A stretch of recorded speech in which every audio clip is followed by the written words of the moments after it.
আসসালামু আলাইকুম। আজকের রেসিপি তালের গুড়ের পিনাট বার। পরিমাণ মতো বাদাম নিলাম, আপনারা আপনাদের পরিমাণ মতো বাদাম নিয়ে ভেজে নেবেন।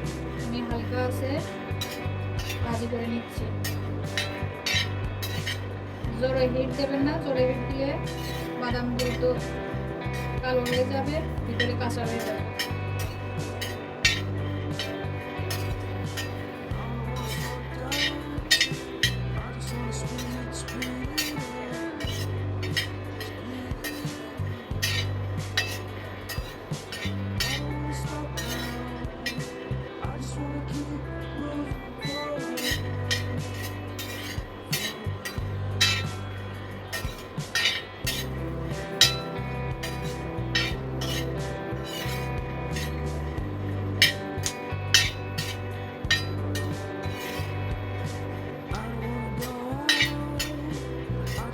মিনিট মতো ভেজে নিচ্ছি।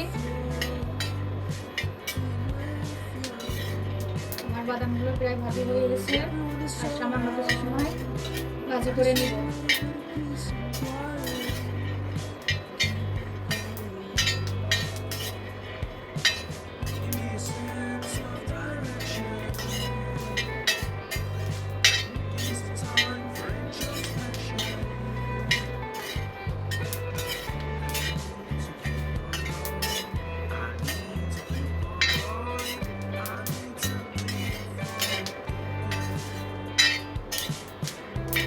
বাদামগুলো পুরোপুরি ভাজি করা হয়ে গেছে।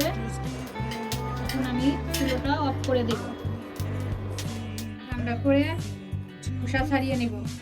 আপনারা চাইলে একটা কাপড়ে করে ডলা দিয়ে খোসা ছাড়তে পারেন। সামান্য তেল ব্রাশ করে নেব যাতে প্লেটে লেগে না।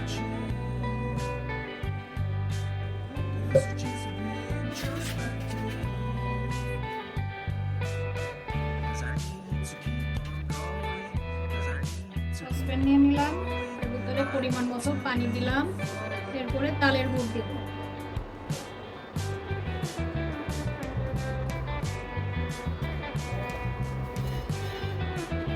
পরে গুড় দিয়ে দিলাম, দিয়ে নেড়ে নিচ্ছি। গুড়টা প্রায় হয়ে আসছে, 2 মিনিট মতো নাড়া দিলে হয়ে যাবে।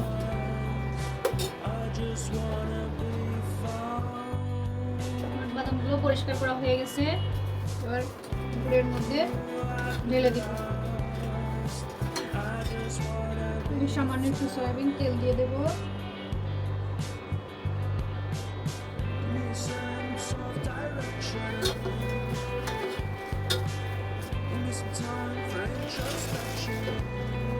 বাদামগুলো দিয়ে আর একটু নেড়ে দেব। রেডি হয়ে গেল তালের গুড়ের পিনাট বার।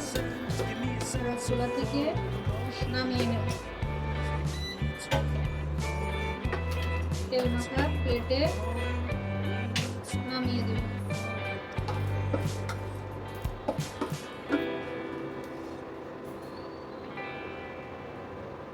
আমার রেসিপিতে কোনো কিছু ভুল থাকলে আপনারা ক্ষমা দৃষ্টিতে দেখবেন। আমার রেসিপিটি আপনাদের ভালো লাগলে লাইক, কমেন্ট, শেয়ার করবেন। নতুন নতুন রেসিপি পেতে কমেন্ট করবেন। দিয়ে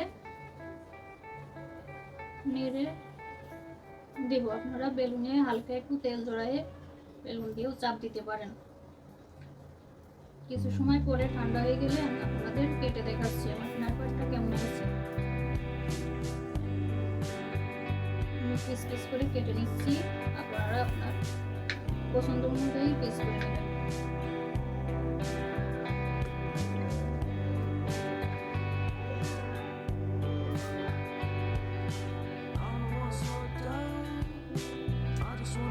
নরম থাকতে থাকতে কেটে নেবেন।